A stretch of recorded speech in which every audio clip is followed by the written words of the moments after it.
Hey guys, so it's been a couple of weeks since we started our rum wine, and now what we essentially have is a rum wash that we could, if you live in an area where home distillation is legal, you could actually distill this into a rum spirit.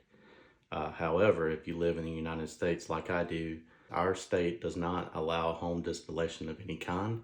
So what I'm gonna do is just add some spices to my rum wine and let it sit in conditioning for a while before we rack it off and bottle it. So let's see what we did here. As always, I start out by sanitizing all of my equipment. And for this batch, I'm using a cinnamon stick, a bay leaf, 5 allspice berries, 2 whole cloves, 1 star anise, and some American oak.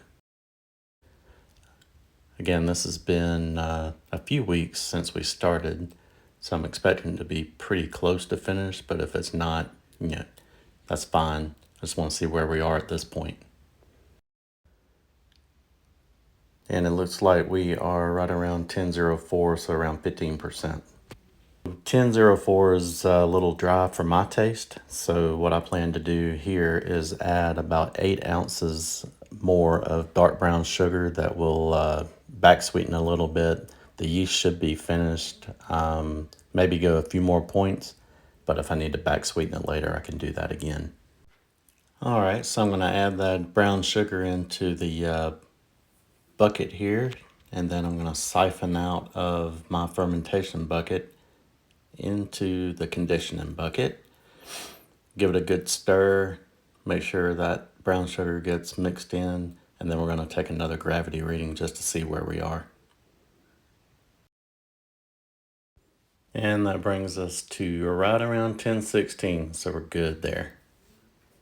Next, I'm going to add those spices to a mesh bag and just get it nice and soaked in there.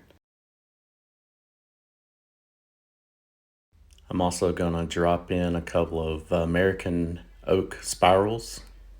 That's more for flavor because I did add wine tannin to begin with. So that's pretty much it, guys. We're going to let this sit for a few weeks and then we'll be back to check on it. And we'll see how it looks. We'll rack it off of the oak spirals and the spices, and then we'll eventually get it into a clearing vessel and then get it bottled. Thanks for watching, and let me know if you make this yourself and how it turned out. See you next time.